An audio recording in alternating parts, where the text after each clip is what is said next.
Meus queridos, olhem bem aqui para mim. Vocês têm medo de amar? Tem certeza?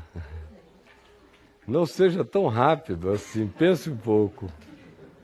Você tem medo de amar? Às vezes a gente não tem medo de amar determinado tipo de amor relacionado a determinado tipo de vínculo ou pessoa. Por exemplo, eu conheço pais que não têm medo de amar seus filhos. E conheço pais que amam seus filhos com muito temor. Eu conheço pais que são capazes de amar seus filhos, mas não são capazes de se abrir completamente para os seus cônjuges. Para o pai ou a mãe dos filhos que amam completamente. E a gente pode sair multiplicando essas percepções de como nós somos tão ambivalentes em relação ao amor, de modo indefinido. Eu conheço pessoas que são capazes de amar causas e até morrerem por essas causas. Mas elas não são capazes de amar indivíduos. E como não são capazes de amar indivíduos, amam causas que representam coletivamente indivíduos. Mas os indivíduos mesmos que a causa representa, eles não conseguem amar. Ou existem aqueles que conseguem amar de maneira fraterna. São os amantes dos amigos. Melhor amor para essas pessoas é o amor de um amigo, de uma amiga. E em geral você verifica que esses que têm amaziamentos fraternos, ilimitados, têm uma dificuldade, em geral, significativa de amar no nível da relação que estabeleça algum tipo de conjugalidade ou de vincularidade afetiva que não seja fraterna, seja aquela que define vínculos. Você sabe do que eu estou falando. Há homens aqui que honesta e genuinamente amam seus amigos. Alguns aqui capazes de morrer por alguns amigos. Mas que se forem honestos haverão de dizer, eu todavia nunca amei assim uma mulher.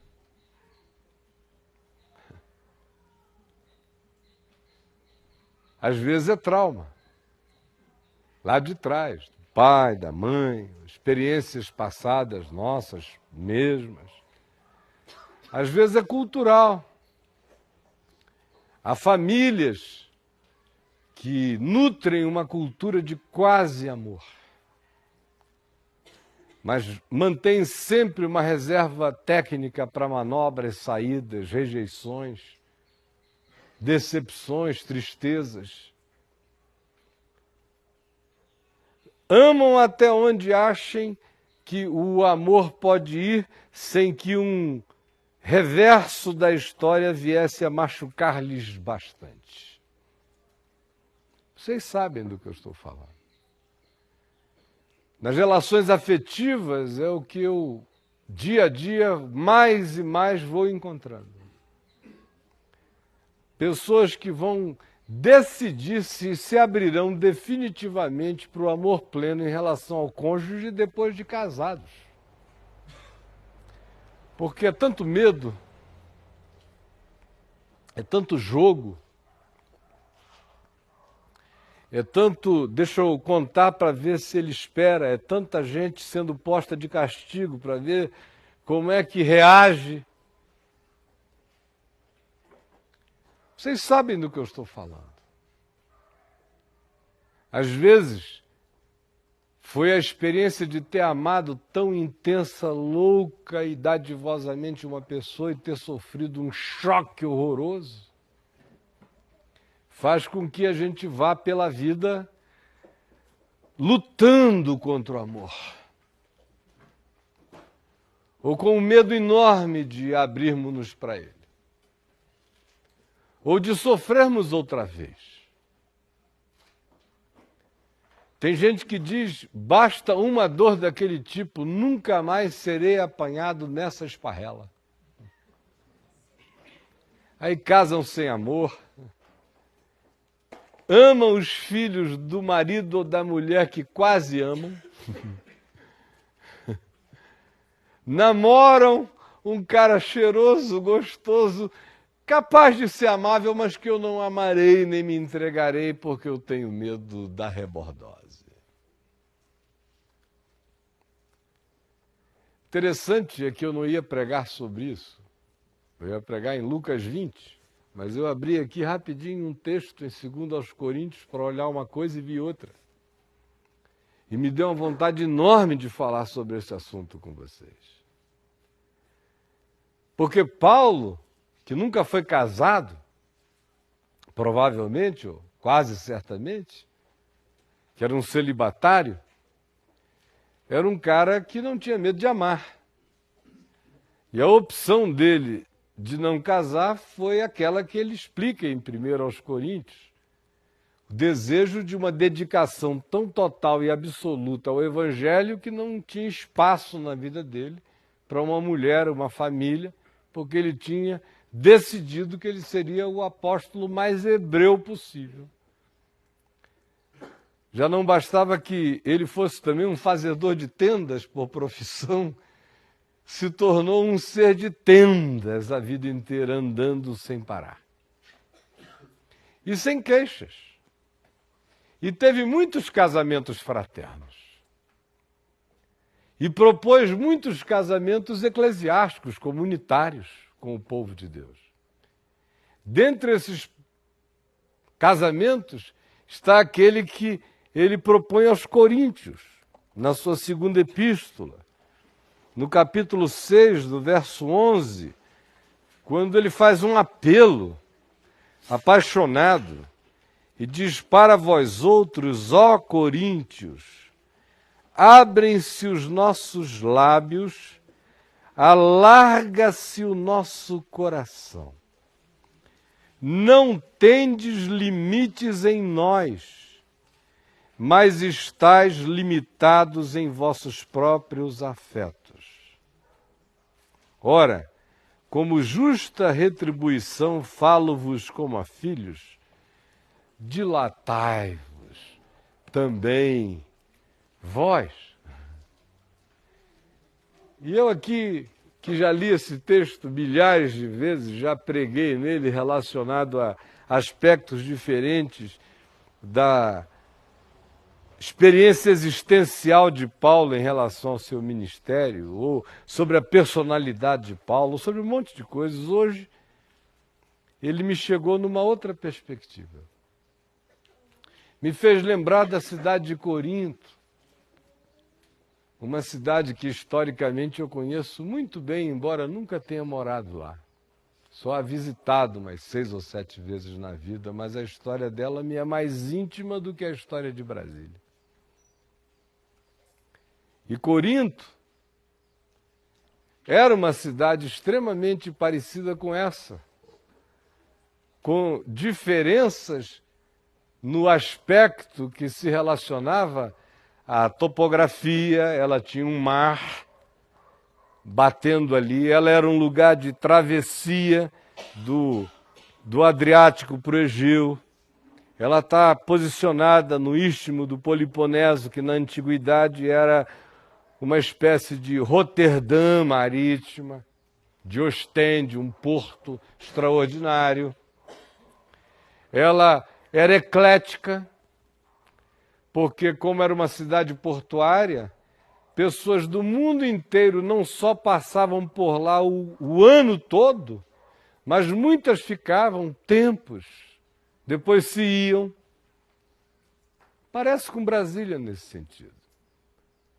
Da Brasília de heranças culturais longe daqui. As 2 primeiras gerações com herança particularizada na cidade se formaram de 40 anos para cá. As demais todas se remetem a algum outro lugar. Onde estão as tuas raízes, se eu perguntasse aqui? Muita gente ia falar que era no Nordeste, outros em Goiás, outros no Rio de Janeiro, outros no Sul, outros no Norte, nos lugares mais diferentes. Onde é que está tua avó? Aonde é que está tua mãe? Onde estão os teus tios? Onde ainda mora a maior parte da tua parentela? Aí você se identifica como um ser de Corinto em Brasília, um ser que ficou, mas que não era daqui. Aí você diz, e o que isso tem a ver com amor? Tem tudo a ver do ponto de vista cultural. As cidades onde há muito fluxo e refluxo, muito trânsito, não são cidades que favoreçam o amor. Elas produzem culturas de impermanência, culturas de rapidez, cultura de dúvida, cultura de pode estar e pode não estar, culturas de arrebatamento, de abduções. Como lá em Corinto. Você já imaginou o que era se apaixonar por um marinheiro? Ele ia dizer, olha, daqui a 2 anos eu volto. Fica aí, daqui a 2 anos eu volto. As viagens não eram rápidas. Aí está lá a bichinha. Coitadinha. Para homem não se faz essa proposta, né? Só se fosse o meu avô, que esperou a minha avó 6 anos, só por carta. Hoje em dia isso é quase um achado paleontológico. Não é verdade? Tem que escavar muito, chegar em layers profundos para achar esse ente que já está extinto. Ninguém diz para o homem, aguenta aí que eu vou ali, daqui a 6 anos eu volto, meu amor. Enquanto você vai, eu me exercito. E amizades em Corinto? Você vai gostando do cara, gostando, no mês seguinte ele diz, poxa, fulano, vamos tomar o último porre, porque amanhã cedo meu barco está indo. E eu não sei se eu volto, e naquele tempo quase todo mundo não tinha certeza de voltar. Era tudo uma viagem a Marte. O ônibus espacial é seguríssimo. Quem vai tem praticamente certeza de que volta. Quem pegava o navio naqueles dias não carregava tais certezas de modo algum. É melhor checar aqui, porque pode ter sido só o negócio aqui do... Aqui atrás, pelo lado de cá. Não, que essa liga ali e aqui atrás liga tudo. Pode ter caído só o... E vocês só têm 15 minutos para fazer isso, porque vai acabar o no break lá em casa daqui a pouco, que é o que está segurando essa câmera ligada. Mas vejam aqui, ó. Cadê o jovem? Não está aí, não? Se der trabalho, me chamem que eu vou lá, que eu sei onde está tudo. Eu fiz, eu sei onde está. Pois bem, minha gente. Então, lá em Corinto, o que você tinha o tempo todo era essa situação de vai e vem, que deixa as pessoas num processo de fluxo e de refluxo afetivo. Toda hora. É como encontrar alguém no início das férias,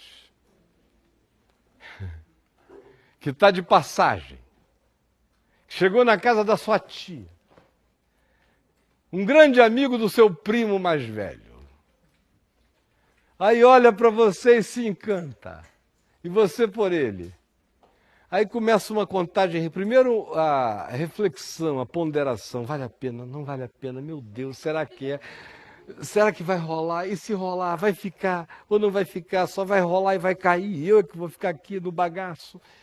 Aí chega uma hora que diz, mas está bom demais para não ser verdade. Aí começa o processo inteiro. Aí chega o momento da irresistibilidade. Aí com reflexão ou sem reflexão a gente vai a si mesmo. Sabe como é que é, né? Acenderam as daqui, ó. As laterais acenderam? Tá? Então tá bom. Daqui a pouco elas sobem. Com reflexão ou sem reflexão, embarcam a si mesmo. Aí o que vai acontecendo durante esse processo? Vai chegando a hora da despedida. Tá chegando a hora. o dia já vem. E o pior é quando você encontra aquele cara do trem das 11. Eu não posso ficar nem mais um minuto com você. Né? Moro em Jaçanã, se eu perder esse trem, que sai agora às 11 horas, só amanhã de manhã. E tem uns caras que são bons de saída, né? E além disso, mulher, tem outra coisa, ele vira logo o melhor órfão do mundo. Minha mãe não dorme enquanto eu não chegar. Sou filho único, eu safado saindo direitinho. Tenho a minha casa pra morar, eu não posso ficar. Você leva umas 3 dessas na lata, na próxima você já tá assim, ó. Reservas técnicas, relacionamento, beija na boca virtualmente. Medo. Muito medo. E com amigos. Amigos traem muito a gente. Aliás, só quem trai a gente é amigo. Quem não é amigo não trai, né? Por isso, o pessoal fica chocado quando eu digo que eu nunca tive um amigo que não me tenha traído. Claro, só os amigos podem trair. Nunca tive um. De algum modo. Ou de outro. Às vezes não é punhalada nas tuas costas, é uma omissãozinha numa hora fundamental em que ele tinha que ter posto o pé e dito, para aqui esse negócio. Aí, retrai. Michael Jackson, Moonwalking, da fraternidade, vai lá. Aí dói aqui. E aqueles que te dão prejuízo, e aqueles que te arrebentam, e aqueles que, numa fraqueza, amam você de maneira tão adorativa, tão extraordinariamente sublime que te invejam. Quando você tem um amigo que você admira muito, se você não tomar cuidado, o seu amor será um amor invejoso. Isso é uma experiência que eu tive aos bilhões na vida. De você, quanto mais se dá para o cara, mais ele quer você e mais alguma coisa nele cresce inconscientemente, de tal modo que de vez em quando ele tem que dar uma ferroada em você, para depois chorar dias.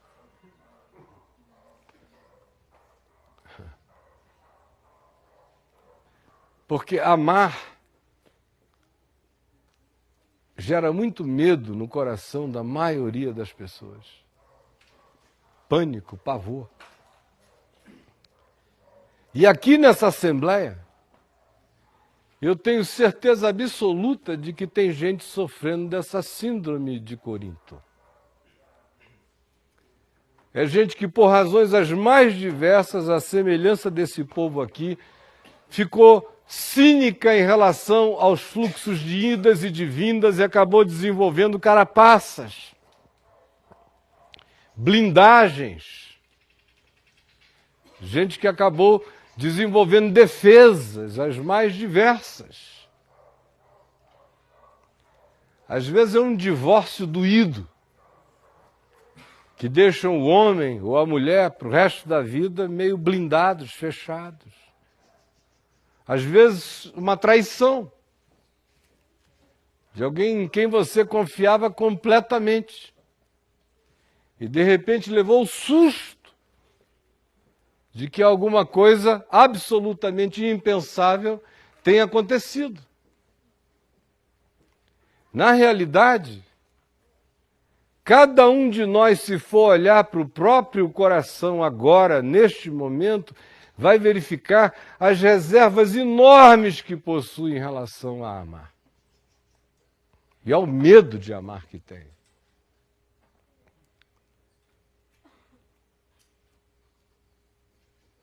Às vezes, isso nasce no berço da gente, junto com o desafeto do pai e da mãe.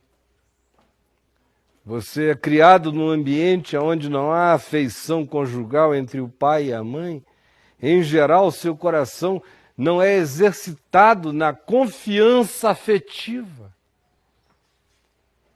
Quando o pai sai, a mãe o destrói no seu ouvido. Quando você entra no carro com a mãe, com o pai, ele vai relativizando a mãe para você. E você diz, meu Deus, as pessoas em quem eu mais confio, em quem eu confio a minha vida, não confiam uma na outra?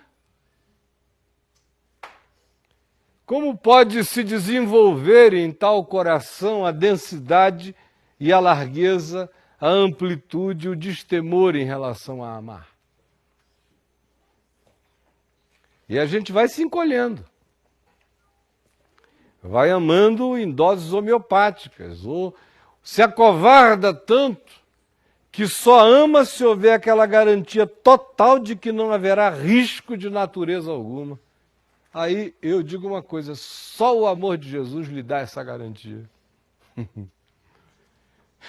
Porque entre os homens e entre as mulheres, meu irmão, todo amor é passível de decepção, fragilidade, defeito, fraqueza, porque todos nós amamos em parte.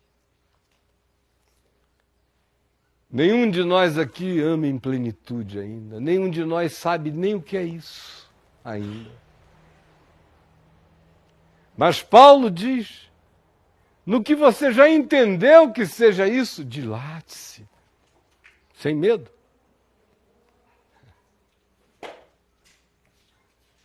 Eu disse que eu nunca tive um amigo que não me tenha traído, um amigo íntimo. E não perdi nunca nenhum deles. São todos meus amigos a vida inteira, porque perdão existe, é para isso. Quem perdoa não tem medo de amar. Só tem medo de amar quem não tem capacidade interior de se dilatar para perdoar. Aí esse não quer amar porque não quer se decepcionar, e porque não quer se decepcionar não ama, e porque não ama se encolhe como alma humana, como ser humano. Vai virando essa coisa apavorada, que só não tem medo do ódio, que só não tem medo dos embates, que só não tem medo das dúvidas relacionais, mas sofre de uma covardia total e profunda em relação a entregar-se a qualquer forma de amor. Olha aqui para mim. Eu fico vendo, no caso de Paulo, a questão tinha a ver com o Evangelho. Ele não está chamando o pessoal para ficar assim desesperado de paixão por ele, não é disso que ele está falando. Ele está falando do Evangelho. Dizendo, eu, de minha parte, amo vocês, ó Coríntios, sem nenhuma reserva. Os meus lábios se abrem, eu falo com amor de vocês. Meu coração se dilata, se expande. Dia a dia, eu quero assambarcar mais graça de amor em mim e mais acolhimento de amor por todos. Mas não deixem que essa seja uma experiência unilateral, ele disse, dilatai-vos também vós.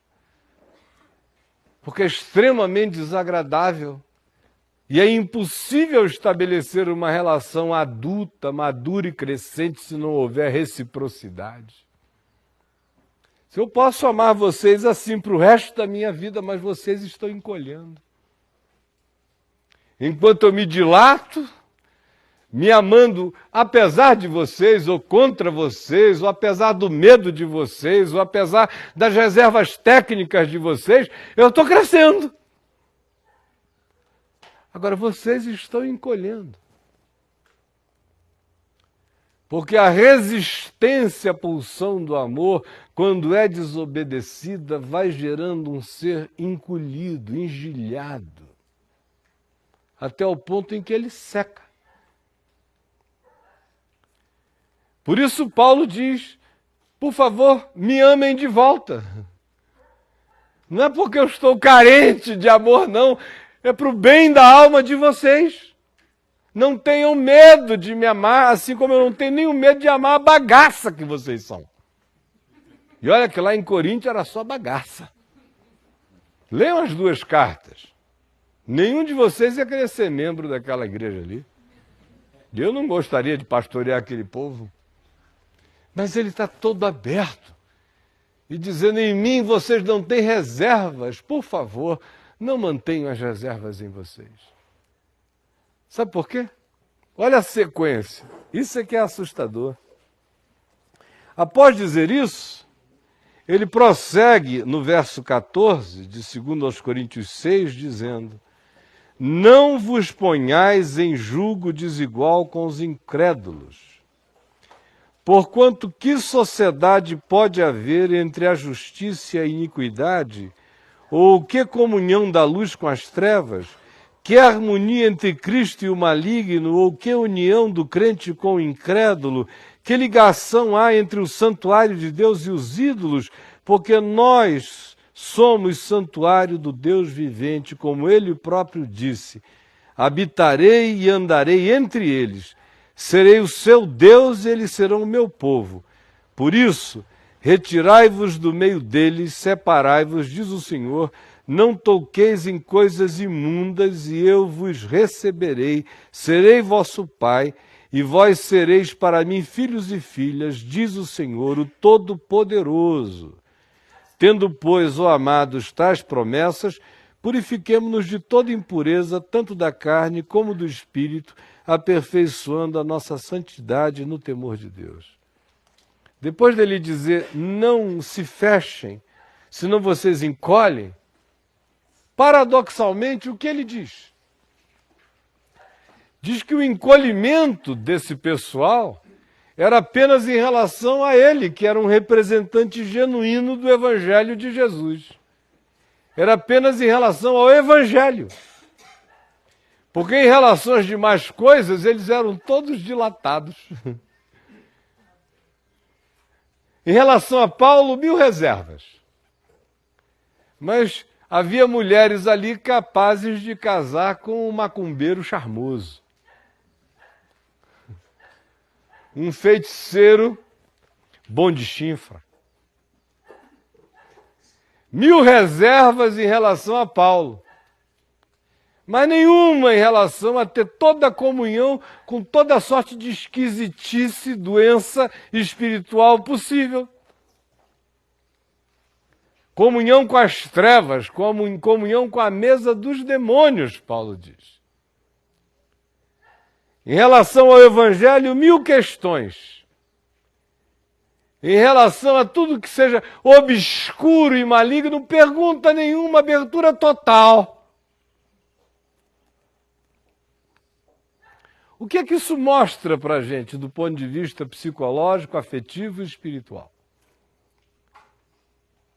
Porque conquanto a questão de Paulo tem a ver com eles abrirem-se para o Evangelho, e um sintoma disso seria abrirem-se para Paulo, de um outro lado o próprio Paulo diz, no que diz respeito às outras coisas, eu vejo vocês absolutamente vulneráveis, abertos e desvanecidos e abraçando tudo. O que será isso? Que história psicológica, afetiva e espiritual esse fenômeno nos conta?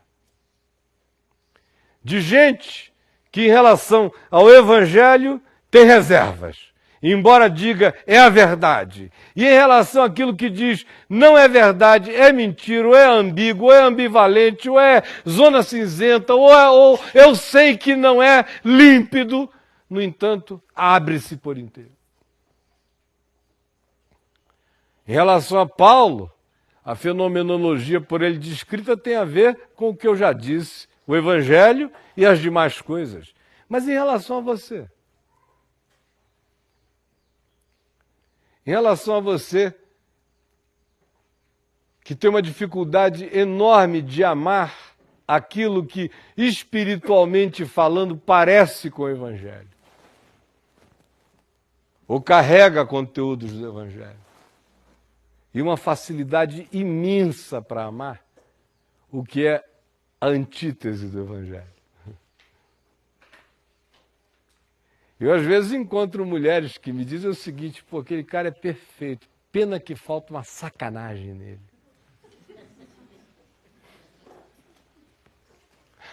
Conclusão, vai encontrar um em quem só tem sacanagem. Pena que não tem. Um cara legal, um bom caráter, gente boa, gentil, honesto, tudo isso. Mas falta uma pegada safada. Falta uma pegadinha safada. Aí eu costumo dizer, olha, cuidado, que quem em geral tem a pegada safada tem safado tudo mais. É muito difícil você encontrar uma pessoa carregada de todas as coisas e onde a pegada não é safada, é aquela pegada da natureza que pega, e pega com amor, e pega porque gosta. Muito difícil.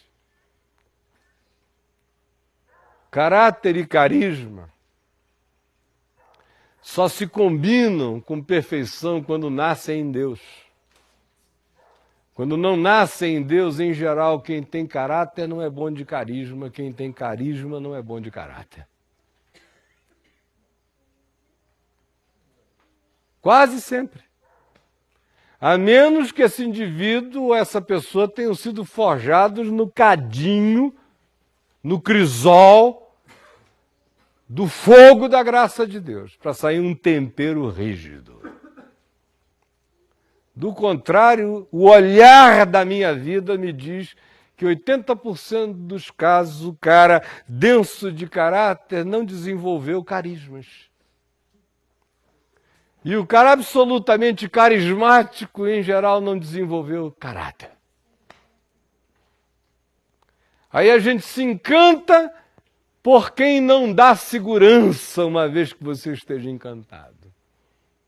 Ou encontra segurança naquele em quem os estereótipos da sua mente dizem que não tem as graças dos carismas sedutores.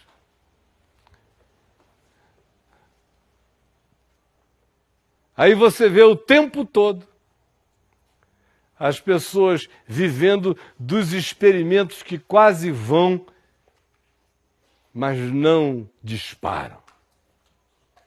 Não se estabelecem. Se você olhar para dentro do seu coração com mais profundidade, você vai ver, nesta mesma perspectiva do fenômeno que Paulo descreveu, que acontecia aos coríntios, que você me ouve aqui, por exemplo, me dá razão em todas as coisas, porque eu não estou pregando a mim mesmo, mas o Evangelho de Jesus. Embora você me dê razão no Evangelho que você ouve, ao qual você diz amém, se perguntarem a você alguma coisa sobre o que você ouve aqui, você vai dizer, eu só ouço coisas boas lá. A pergunta é, por que que o seu engajamento não é com essas coisas boas, às quais você diz amém, tanto quanto é com as zonas de sombra, às quais você se dedica compulsivamente todo dia? Alguns parece que vêm aqui para dizer amém ao que é bom e ganharem psicologicamente um pass. Pagar um pedágiozinho de bodes e de touros. 2 horas por semana eu digo, Deus, eu te amo de todo o coração. Saio dali, espero que ele guarde essa memória. Não desista dela até domingo que vem, porque agora eu vou, é para a mesa de Apolo, eu vou para o banquete de Dionísio, eu vou subir na Acro Corinto, para o templo de Afrodite, para as prostitutas cultuais. Senhor, não esquece que eu te amo muito mais, tá?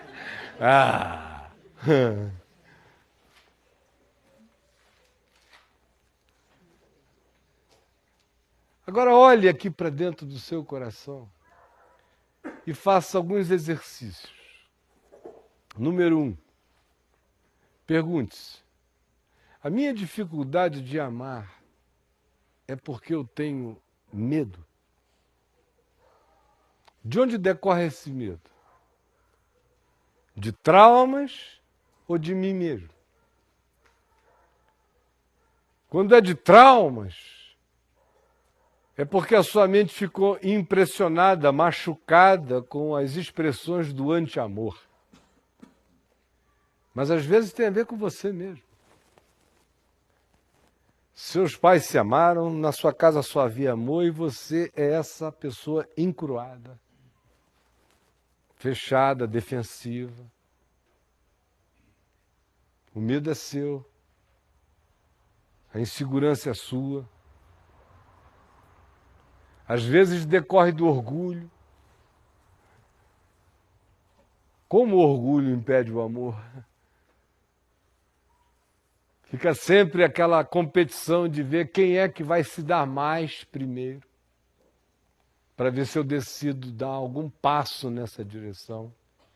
Quem tomará a iniciativa? Quem perseverará mais? Todo mundo quer alguém que nos ame mais do que nós a ele. Essa é que é a verdade. É ou não é verdade?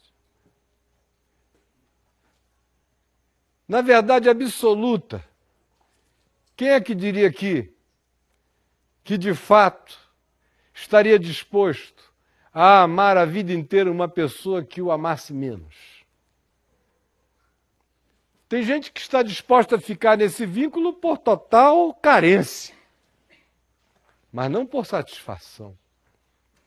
Embora o oposto para você seja altamente satisfatório. Ai, quem me dera ter um maridão que me amasse doidamente. Eu ia gostar dele demais. Porque a maioria das pessoas quer ser amada. Mas pouca gente tem a disposição de amar primeiro. Todo mundo quer o milagre de que o amor nasça primeiro no coração do outro. Para eu me abrir depois, dependendo do grau e da intensidade. Mas amar primeiro, a maioria não quer. Esse é um medo essencial que nos habita e nos paralisa. Porque fica todo mundo olhando um para o outro, esperando o outro amar primeiro. Torcendo. Reuniões de oração para o outro me amar primeiro. Não é? Vamos orar. Todo mundo orando, Senhor, faz ele me amar primeiro. Senhor, faz ele me amar primeiro. Faz ele me amar primeiro. Senhor, faz ele me amar primeiro. Jesus, faz ele me amar primeiro. Senhor, eu não sou Deus. Deus é que ama primeiro. Faz ele me amar primeiro. Mas ele também não é Deus. Mas faz ele me amar primeiro. Medo. Que às vezes nasce de coisas bobas como orgulho. Eu não vou ficar sozinho nesse amor outra vez, não. Agora todo mundo vai saber que eu só dei trela porque correram atrás até não aguentar mais, porque eu não passo essa vergonha outra vez. E às vezes o sacramento do amor vai passando na frente da gente assim, quicando. Pá, pá, pá, quicando. E o cara vê a bola sair pela linha de fundo e não chuta. Gol feito. Mas é ela que vê, se a bola quiser que me venha. Síndrome de Pelé. Ela que me procure. Olhe para dentro de você e se pergunte, qual a causa de você ser tão pouco dilatado para amar? De você ter tanto medo de amar?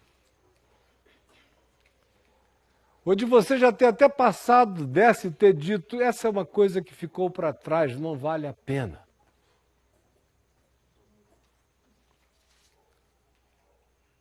Hoje em dia, com a multiplicação da iniquidade e o esfriamento do amor, a gente vive um momento escatológico, afetivamente também no planeta, uma era glacial, era do gelo afetiva. Eu vejo pais administrando o amor deles pelos filhos. Pais dizendo, eu tenho medo de me dar muito aos meus filhos porque a mãe deles pode não querer ficar comigo e eu não sei amar filho de mulher que não é minha. Vocês não conhecem essas figuras? Basta a esposa que se divorciar, casar com alguém ou arranjar um namorado, que esse cara se despaternaliza para sempre dos filhos. Se sente um otário, um idiota, o outro come ela e eu é que alimenta as crianças. É assim que o imbecil pensa. Imbecil mesmo. Sinto vontade de espancar. Não espanco porque eu sou convertido demais. Porque olha, minha gente, quando chegar na eternidade e perguntarem, Caio, contra o que você mais lutou na vida? Eu vou ter que dizer, contra a minha ira. Que nunca dura muito tempo, passa rapidinho, 5 minutos, 10 minutos, mas ela vem com o poder de atropelar um bicho. Aí eu me seguro, Jesus, me segura, me segura. Às vezes eu não aguento, sai pela boca. Vocês sabem que sai. Quantas vezes já chamei muitos aqui de idiota e quase que botei para correr. Todo mundo volta porque sabe que é amor, que eu não estou de brincadeira. E estou aí para viver até as últimas consequências para o lado que for com o cara. Mas ele não vai deixar de me ouvir chamá-lo de idiota. Eu não sei amar filho se a mãe não for a minha mulher, se estiver dando prazer a outro. Assim, de homens nesse estado.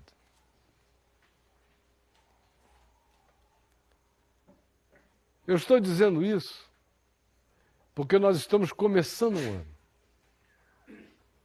E a gente pode decidir aqui se esse ano será o ano da dilatação, do dilatamento do nosso coração em amor, ou se será mais um ano de encolhimento dele em amor. Porque amor, gente, é uma decisão sempre. O único amor que não é uma decisão é aquele que nasce como paixão e que ainda não é amor. Ainda é sedução, ainda é troca de fantasia, ainda é encontro de glamourosidade imaginada, ainda é a afirmação que um faz do significado do outro, sem que o outro sequer saiba se aquilo já é verdade ou não. Mas, enfim, é o enfatuamento do encontro. Cargas químicas extraordinárias, hormonais, que deixam você em estado de frenesi incontrolável. Mas ainda não é amor. O amor não é frenético. O amor não depende de pulsão. O amor não é patrocinado pelo tesão. O amor não depende de bundão, nem de bocão, nem de carrão. As mulheres riram quando eu falei do bundão porque pensaram nos homens, né? Mas quando eu falei do carrão, os homens riram porque lembraram de si mesmos, e lembraram do que mais seduz as mulheres hoje em dia. Ele tem até uma barriguinha de chope, mas você precisa ver o carro dele. Tudo idiota. E eu estou aqui para pastorear a idiotice mesmo.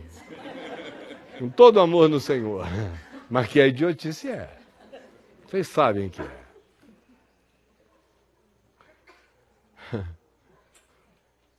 E à medida em que a gente não decide amar e decide magicamente que nós seremos surpreendidos por alguma coisa gloriosa um dia, e que chegará nos dando todas as garantias de que, no nosso caso, não haverá sofrimento nem dor, quem tem essa expectativa mágica fenecerá, morrerá em estado de encolhimento interior até secar. O que eu dizia é, nós estamos começando um ano e eu quero saber se esse será o ano do dilatamento do amor no nosso coração, ou mais um ano de esvaziamento, de estreitamento, de encolhimento do amor no nosso interior. Como eu dizia também, o amor é uma decisão. Eu decido. A grande mentira que nos venderam é que o amor tem que vir carregado de emoção. Quem dera todos os amores fossem emocionáveis. Eles não são. Até o amor que começa numa paixão conjugal vai perder as emoções estimuladas pela química do encontro e vai ter que se manter na realidade do convívio que admite a bondade do outro, a verdade do outro, ou o meu vínculo ao outro, apesar da imperfeição do outro e minha mesmo. É uma decisão que se refaz todos os dias. A mesma com os filhos. Passa logo aquele tempo em que tudo no filho é fofinho, só para pai e mãe idiotada que continua para sempre. Né? Mas chega uma hora em que o filho deixa de ser fofinho, ele passa a ser teu filho. Às vezes o bicho é mal educado, às vezes ele é caprichoso, às vezes ele fica estranho. É, com o namorado da mãe também, não é? Que Deus te abençoe, minha irmã.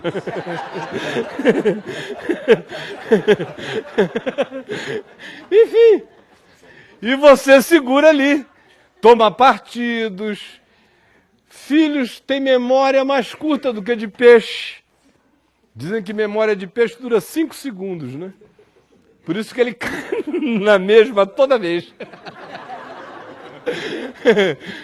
Memória de filho.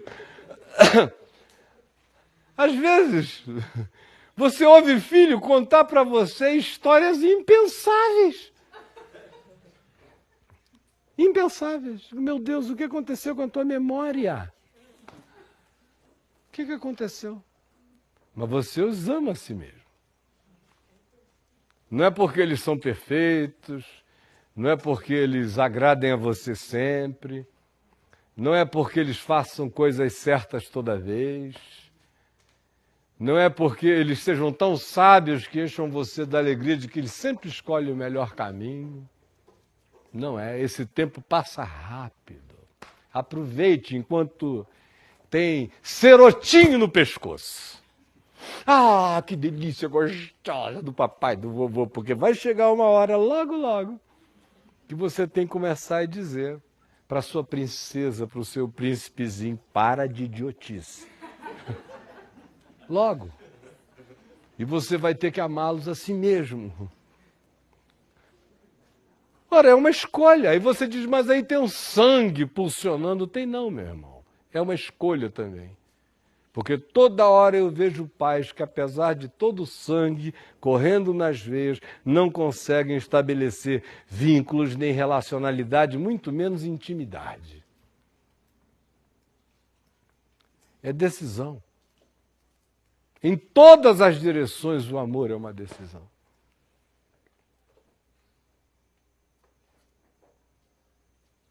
Se a gente está falando de amor mesmo e não de tesão. Se a gente está falando de amor mesmo e não só de uma paixão. Mas amor tem que ser uma escolha consciente. Uma decisão que eu pratico. Querendo ou não querendo, é de acordo com a consciência do bem. Sem nenhuma emoção, a maioria das vezes. Às vezes a mente dizendo, você vá lá e faça isso. Porque este é o certo a fazer. Embora no seu coração não haja nenhuma emoção em relação a fazer aquilo, mas você vai e faz. Literalmente faz amor.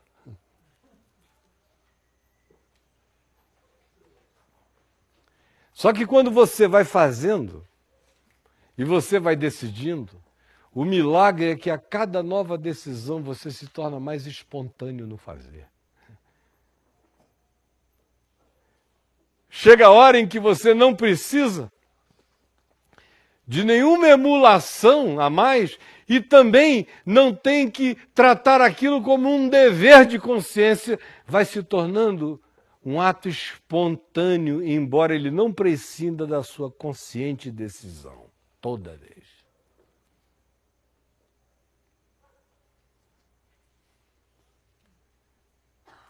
Ó brasilienses, dilatai-vos também vós.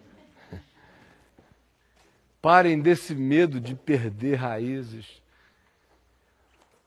Olha, vai fazer 7 anos que a minha mulher e eu estamos morando aqui em Brasília. Este ano, em julho. Nesta casa, já fez 5, vai fazer 6. Estamos morando aqui, como passa rápido, não é? Mas eu até hoje encontro um bocado de gente que me diz o seguinte: eu aproveito o Senhor tudo que eu posso, porque eu sei que o Senhor é uma sombra de passagem. Aí eu digo, olha, desculpa, mas eu não estou com nenhuma intenção de ir em nenhum lugar, a menos que Deus me mande. Então, se Deus mandar, é outra história. Agora, se depender de mim, tá legal aqui, muito bom. E eu e minha mulher encontramos amor. E vocês encontraram, pelo menos, com certeza, eu posso lhes dizer, uma pessoa que os ama sem idiotice. E de verdade. Mas ainda hoje eu vejo pessoas pensando que isso não é real.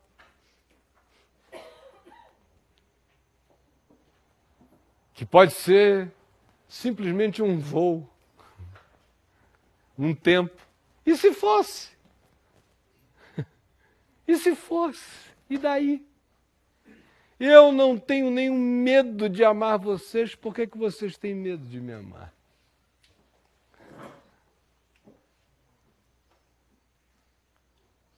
E se for de passagem? Não vale a pena? Já não valeu bilhões de eternidade a pena? E daí? Amanhã, dia 10 de janeiro de 2011, meu filhote Lucas estaria fazendo 29 anos de idade. Ele faleceu no dia 27 de março de 2004. E amanhã eu vou fazer um jantarzinho para ele. Aí alguém fez assim? Eu não sou espírita, não, nem tenho, vai ter uma cadeira para ele. A cadeira do Lucas. Senta, meu filho. Me enxerguem bem, tem tudo aqui menos um idiota. É para ele, assim como é para mim.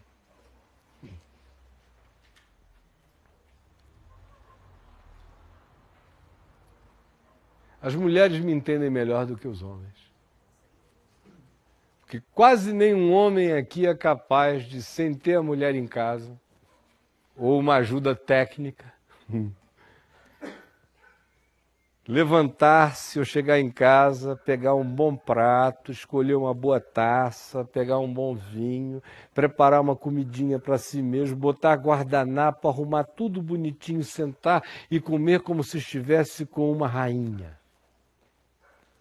Agora, a mulher faz isso com muita regularidade. Com sobremesa e tudo, com velhinha e tudo também, né? Com direito a tudo. Homem não faz.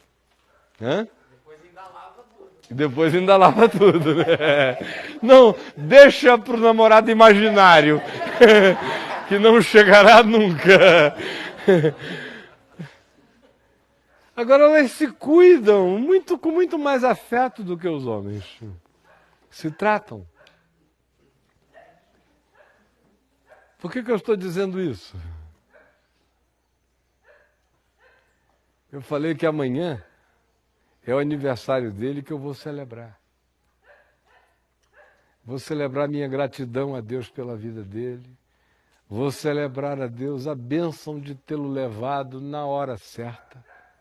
Vou celebrar a Deus todas as dores que ele me trouxe através do Lucas e que me enriqueceram profundamente. Vou celebrar diante de Deus a misericórdia que cuidou do meu filho todos os dias da vida dele. Vou celebrar diante de Deus a alegria eterna que meu filho tem hoje. sabendo da minha a respeito da dele. Ele não sabe das minhas dores, mas no céu todo mundo sabe das alegrias. Jesus conta. É interessante, crente não acredita nisso, né? Não acredita nisso. O Espírito Santo fala comigo aqui, por que no Espírito Santo não pode falar com ninguém no céu? Olha, lá na tua casa a graça de Deus está se espalhando assim.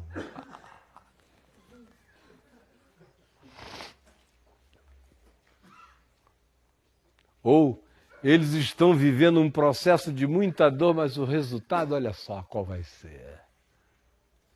E eles já celebram quem você será. Como eles mesmos já viram da bagaça que vieram e a glória que se tornaram. Agora, tem gente que quando me ouve falar isso, diz, poxa, será que isso é uma coisa mórbida do Caio? Sabe por quê? Medo de amar, medo de dor. Eu, por exemplo, não sinto nenhum medo de nenhuma dor que me venha de amor de lugar nenhum. Não hoje. Mas eu só fui descobrir a minha limitação em dilatar-me para amar uma mulher quando eu conheci a Adriana. Porque em relação à humanidade inteira eu me abria aos meus filhos, aos meus pais, a qualquer um, aos inimigos. E sempre gostei das mulheres o suficiente para nunca deixar de tê-las na minha vida. Mas nunca tinha me aberto totalmente para nenhuma, embora eu achasse que tivesse, ou que tentasse. E não era por medo. No meu caso era por uma outra razão, um mecanismo psicológico que exacerbou tanto o significado da minha paternidade, que me casou tanto com a minha paternidade, que me deixou solteiro para as minhas conjugalidades. Mas essa é uma leitura que só um homem, para além da meia-idade, com muita reflexão sobre si mesmo, consegue fazer. Mas foi quando eu encontrei a Adriana e que eu comecei a perceber que eu estava na corrida de cavalo, querendo ver quem saía primeiro, dando graças a Deus que na minha perspectiva ela tinha ganhado a dianteira, e eu não me importava de ser um pangaré correndo atrás, desde que aquela velocidade toda fosse paixão por mim. Aleluia! Coisa de chauvinista idiotado, fragilizado, sem consciência de si mesmo. Até que um dia ela percebeu isso e me falou, eu estou me sentindo como uma égua numa corrida de cavalo. E a minha ficha começou a cair, eu fui lendo o histórico da minha existência inteira, formatando a minha autopercepção para fazer uma única pergunta: por que eu não tenho medo de amar nada nem ninguém, perdoo tudo e todas as coisas em todo mundo, e em relação à conjugalidade eu mantenho essa reserva técnica? Por quê? Encontrei as minhas respostas. E você conhece a verdade, e a verdade liberta você. Por isso é que eu estou pedindo para você começar esse ano fazendo essas perguntas. O que detém o meu amor? E não fique pensando em amor só nessa perspectiva da banalidade de um encontro apaixonante entre um homem e uma mulher. Eu estou falando em amor na perspectiva que abrace o mundo inteiro.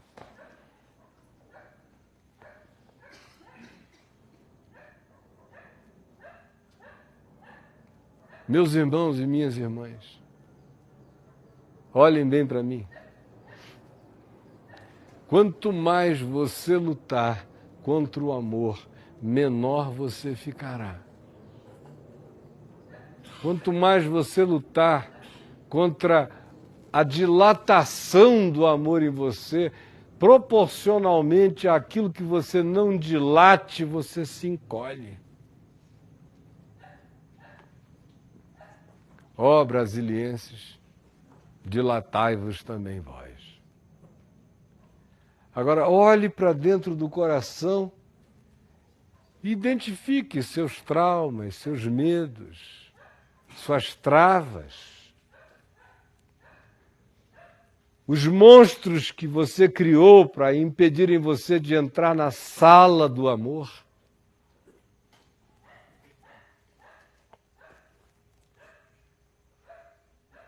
Porque conquanto se demande de nós, em relação à conjugalidade, toda a sabedoria para você não casar-se num julgo desigual com alguém.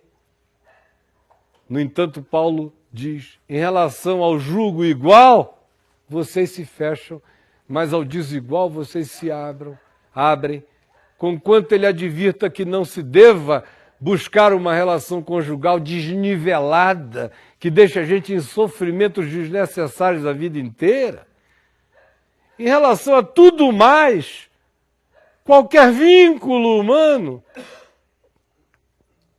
será desnivelado. Até na própria conjugalidade. Às vezes a sua esposa é maior do que você em certas coisas, você é maior do que ela em outras, do ponto de vista da maturidade, da compreensão, do dilatamento de virtudes numa direção, ela na outra, e há uma complementariedade, uma troca. Nem na conjugalidade você encontra nivelamentos totais. Você encontra a aceitabilidade de uma comunhão que se completa nas duas partes que se encontraram. Mas nenhuma delas é autossuficiente. Em todo e qualquer outro vínculo da vida, os desníveis tendem a ser muito maior. Com os filhos, é abismal durante muito tempo.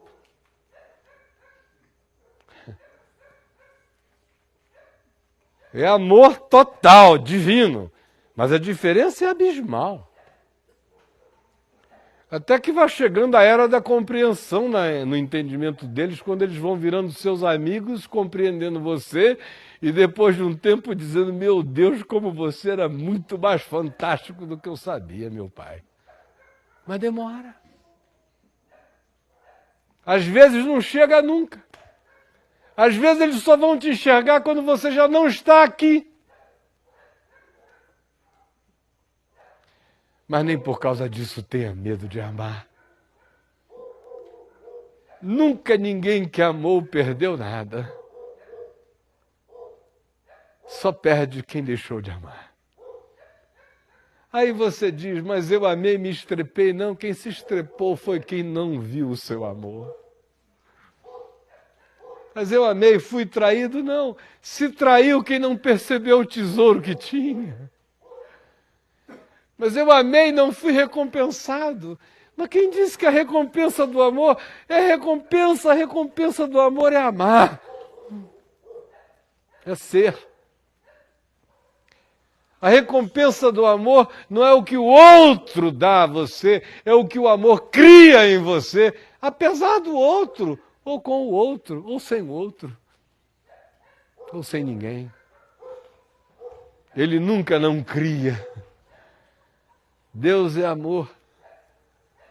E onde há amor a Deus, e onde há amor de Deus, há uma criação incessante dentro de nós. Como é que vai ser 2011 para você? Um ano de defensivas ou um ano assertivo de graça? Vai ser um ano de escudos, campos de força, barreira atmosférica, para que nada penetre no seu mundo? Nem Deus, às vezes, ou vai haver a abertura ou a decisão, mais do que a abertura, de dizer, no que me diz respeito, a minha escolha é andar segundo o amor de Deus e eu me dilatarei. Agora, pense o quão encolhido você está, antes da gente terminar. Como é que você pensa no seu pai? Não nem perguntei o que você sente. Porque a maioria diz, eu não sinto muita coisa.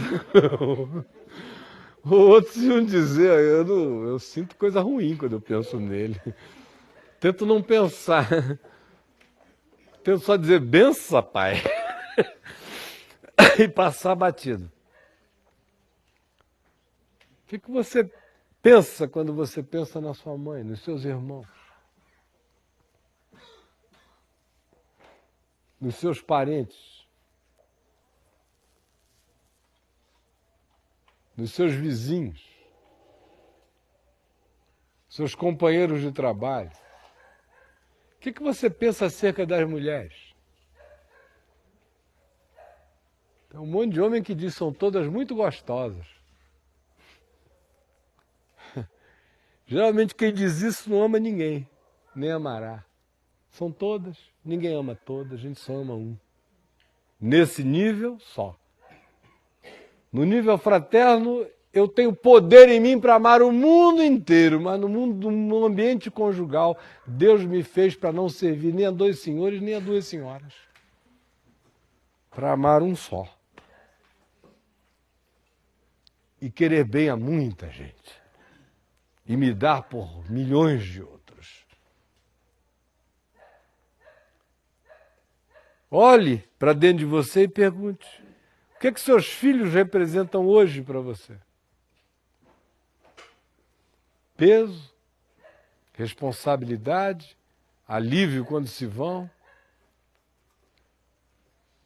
Olhe para você e pergunte o que amar significa para você. Você ainda acredita nessas coisas? Ou você acha que o melhor cenário é uma relaçãozinha que não seja mortal?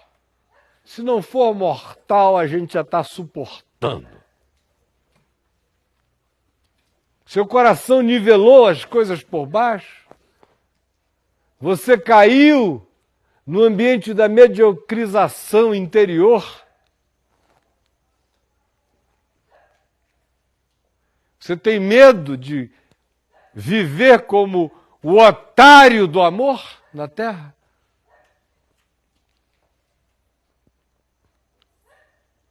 Os otários do amor são os príncipes da eternidade.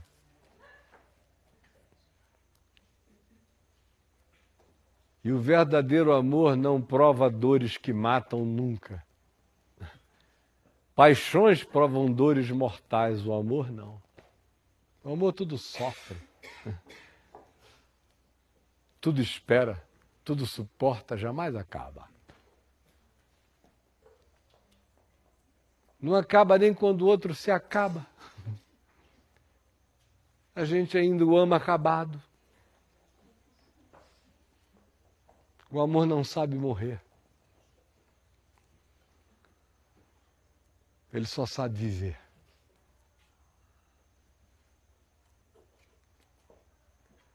Ele não arde em ciúmes. Ele não fica menos amigo dele porque ele ficou também amigo dele. O amor não fica querendo fazer patota. Amor de patota é amor de gangue. Amor de Deus não tem patota. Não demanda exclusividade.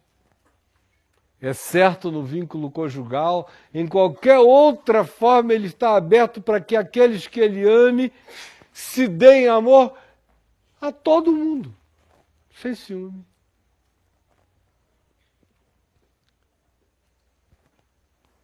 Você tem medo de perder os filhos?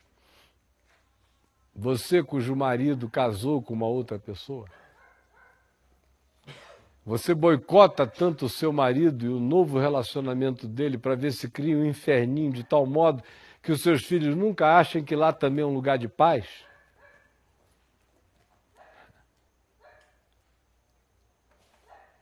Você é um boicotador de amores?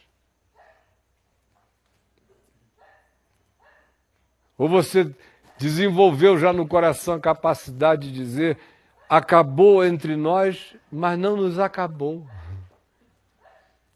E eu vou me reprocessar para amar essa pessoa no nível em que ela precisa e como ela pode. Mas eu não pararei e ela não terá o poder de me parar. Se Jesus disse que o meu inimigo não tem o poder de me parar, que eu devo vencê-lo com amor, e o meu perseguidor não tem o poder de me parar, enfrentando eu com oração, a ponto que se diz, se o teu inimigo tiver fome, dá-lhe de comer, se tiver sede, dá-lhe de beber, porque assim fazendo, tu amontoarás brasas vivas sobre a cabeça dele. Qual será a sua decisão esse ano, meu irmão?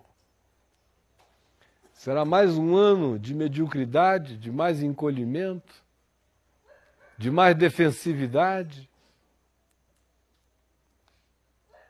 Eu encontro pessoas com problemas em relação a se entregarem a Deus por inteiro, porque até em relação a Deus elas têm medo de confiar. Se eu quero amar a Deus pelas beiradas, porque se um dia eu fizer uma oração crucial que não me seja respondida conforme a minha vontade, eu não fico muito decepcionado com esse amor. Tem gente que nem ora para não se decepcionar com Deus. Porque o amor deles por Deus é tão incipiente, é tão frágil, é tão fugaz, é tão pagão, é tão infantil, que eles têm medo que o que eles conceberam sobre Deus nunca seja posto em xeque na realidade de suas vidas, que é para eles não se tornarem ateus desafeiçoados. E não tem nada a ver com Deus, tem apenas a ver com a fragilidade afetiva de um coração que tem medo de dor. Quem tem medo de dor não se candidata ao amor. Não há amor sem dor, minha gente. A palavra que Paulo usa ali, dilatai-vos, é a mesma usada para a designação do parto, da abertura vaginal. É parir. Dilatai-vos. Tem que abrir tudo e deixar nascer o amor com dor. Aí você diz, eu saí de casa para ouvir uma mensagem sobre amor? Você queria ouvir uma sobre o quê? Cocô? Para rimar? Ódio? Ira? Procure outros caras, não eu. Eu fico com 2 aqui, mas vou ficar pregando só o Evangelho. Não haverá mudanças, porque Deus é amor. Dilatai-vos também vós. Divinizai-vos também vós. Deifiquem-se no amor de Deus também vós. Tornem-se filhos do amor de Deus também vós. Tal pai, tal filho, assim também conosco. Do Deus que não tem medo de amar, que não desiste de amar, e que ama maus e bons, faz vir chuvas sobre justos e injustos, e nunca perdeu nada. Nunca perdeu nada. Eu estou decidido a morrer sem perder nada. E o único jeito é amar até o fim. Aí no dia que eu partir, celebre a minha ida como eu celebraria do meu filho amanhã. Com muito mais razão. Porque ele ainda partiu no meio das anacronicidades interpretativas do tempo e espaço, com 22 anos de idade. E eu já estou na hora em que qualquer coisa daqui para lá é ganho. Se eu viver mais 25 anos, ixi, meu Deus, estou vendendo anos. Não pensei que eu ia chegar nem até aqui. Tinha certeza que aos 40 eu já teria ido.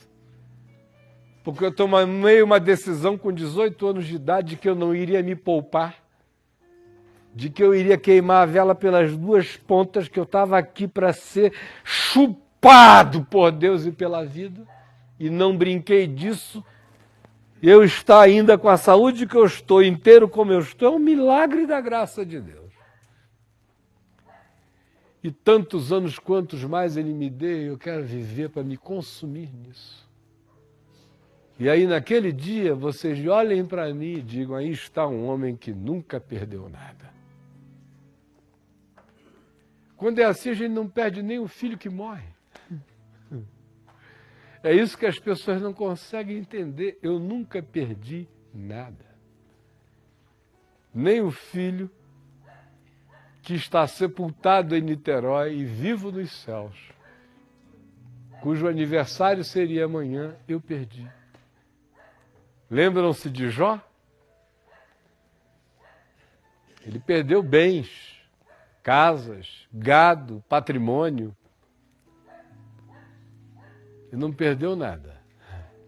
Mas também perdeu todos os filhos no único dia. E quando o Senhor restaurou a sorte dele, deu a ele a mesma quantidade de gados, deu a mesma quantidade de propriedades e o fez próspero. Fez tudo dobrado, desculpem, em todas as coisas. Dobrou tudo para ele. Mas em relação aos filhos, deu outros 10 filhos. Não deu 20. Tudo mais que ele tinha perdido foram milhares de cabeças de gado, Deus deu dobrado. Patrimônio, Deus deu dobrado. Filho, Deus deu outros 10. Porque gado a gente perde, casa a gente perde, filho a gente não perde. Casa não vive eternamente, fazenda não vive eternamente, filho vive eternamente.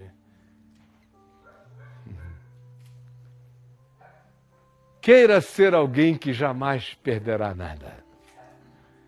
Como Paulo diz em Romanos 8, para a gente concluir de fato. Porque eu estou bem certo de que nem morte, nem vida, nem coisas do presente, nem do porvir, nem altura, nem profundidade, nem anjos, nem principados, nem potestades, nem qualquer outra criatura poderá separar-nos do amor de Deus que está em Cristo Jesus, o nosso Senhor. E por causa disso ele diz, nós somos mais do que vencedores. E olha a descrição que ele faz. Apesar da espada, da fome, do perigo, da nudez, de ser posto em risco, todo dia nós somos mais do que vencedores, porque o nosso coração sabe que quem se entrega ao amor de Deus e não tem medo de amar com o amor de Deus, não perde nada, não morre nunca, não é roubado jamais, não é traído em tempo algum, não perde uma. Não tem nada, mas possui tudo. Não é rico, mas não lhe falta nada. Não tem uma história de malícia para contar, praticada de si sobre outros. E não sente que passou pela vida como um ser idiotado. Uma coisa eu posso lhes garantir. Um mundo de Forrest Gumps não acabaria. E a coisa mais bonitinha daquele filme foi ele que amou a mesma menina a vida inteira, desde criança, sem reciprocidade. Somente no fim da vida dela que ela lhe ama com reciprocidade. E um dia ele disse a ela, olha fulana, eu sou assim estúpido, bobão. A bondade e a misericórdia me perseguem, é por isso que a minha vida chegou até aqui. Eu sei que eu não sou inteligente, eu não sou um gênio em nada, eu não sou coisa nenhuma. Mas uma coisa eu sei sobre mim, eu sei o que é amor.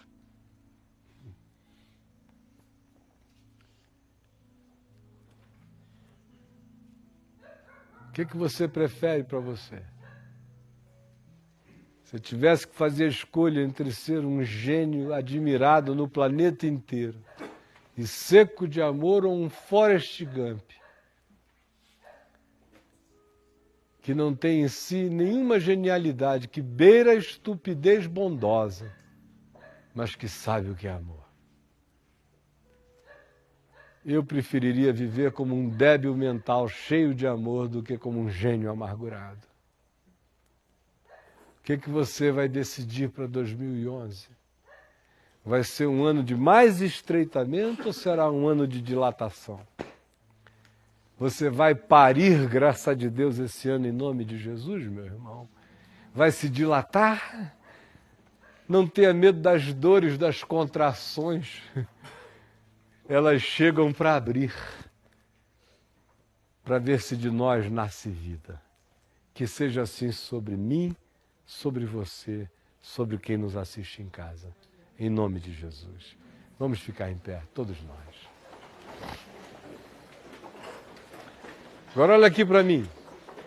Faça exercícios simples, não fique esperando um derrame de amor lhe coefeito, lhe possuir, porque ele não virá.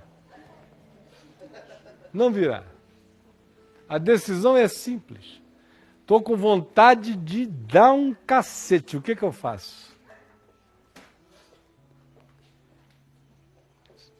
Se o teu inimigo tiver fome, qual é a vontade natural do bicho que habita você?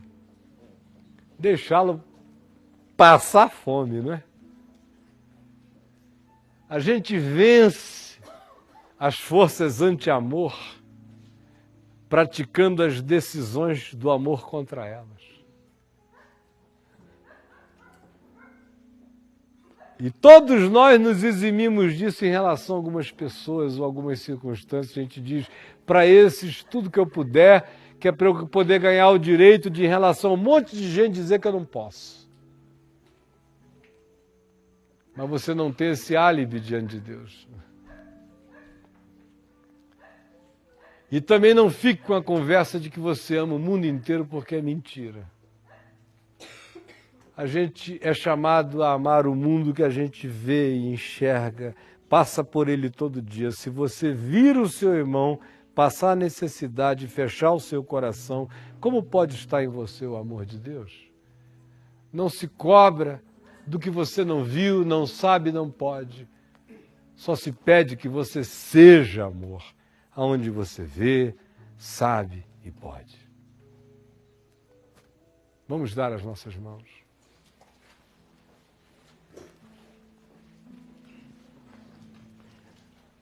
Qual é o mandamento do Evangelho, minha gente? Qual é? Amar a Deus sobre todas as coisas e ao próximo como a si mesmo. Este é o único mandamento. É isso. Aí você acha que veio aqui e ouviu alguma coisa que não foi Evangelho? Se você quiser, eu dou uns pulos ali, subo na mesa, planto bananeira, dou uma gritada, desmaio, levanto e digo, tive um arrebatamento e a mensagem de hoje é dilatai-vos também vós.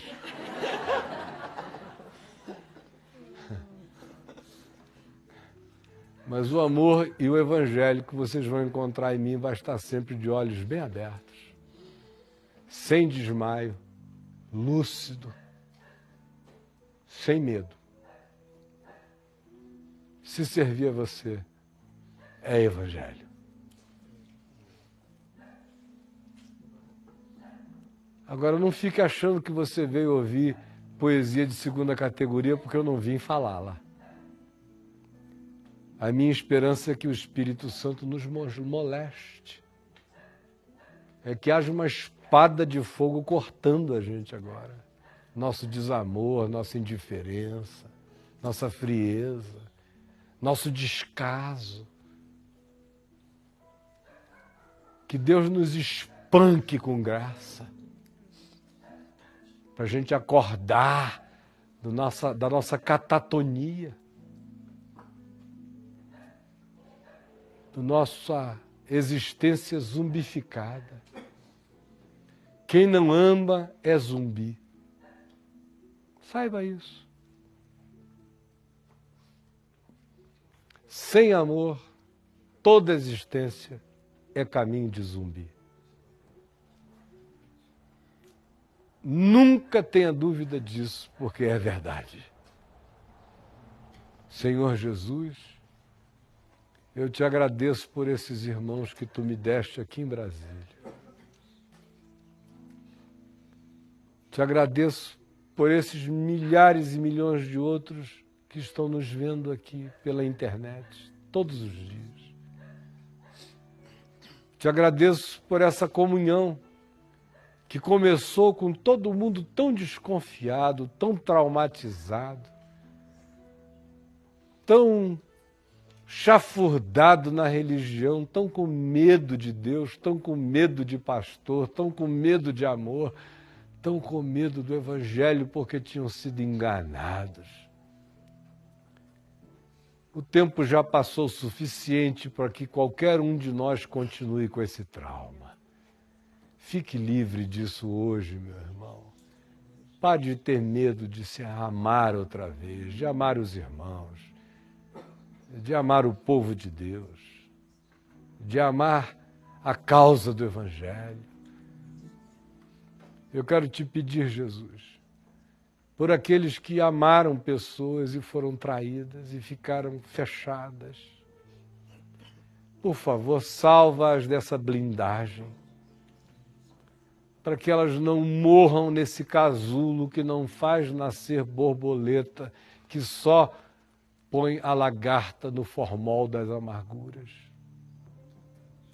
Por favor, Jesus, eu te peço, que tu nos ajudes a enxergar, que o teu Espírito, se necessário for, nos lanhe todo para que a gente acorde e veja que sem amor todos nós somos só zumbis. Todo mundo está morto sem amor, Senhor. Por favor, acorda-nos para isso. Não deixa que nada nos faça prosseguir nesse caminho dos zumbis, ou dos seres que vão se fechando, se fechando, se fechando na clausura do desamor, da frieza. Por favor, abre o meu coração e de todos os meus irmãos, dilata-nos. E como Paulo disse, dá-nos hoje, e eu, para mim, tomo a decisão de dilatar-me também eu. A decisão é nossa. Decidamos nós, meus irmãos, não vivermos mais de estreitamentos, mas de dilatamentos que trazem o amor à vida. Em nome de Jesus, que nos ensinou a orar dizendo: Pai nosso que estás nos céus, santificado seja o teu nome, venha o teu reino, seja feita a tua vontade, assim na terra como nos céus. O pão nosso de cada dia nos dá hoje. Perdoa as nossas dívidas, assim como nós perdoamos os nossos devedores. Nos deixes cair em tentação, mas livra-nos do mal, pois teu é o reino, o poder e a glória para sempre. Amém.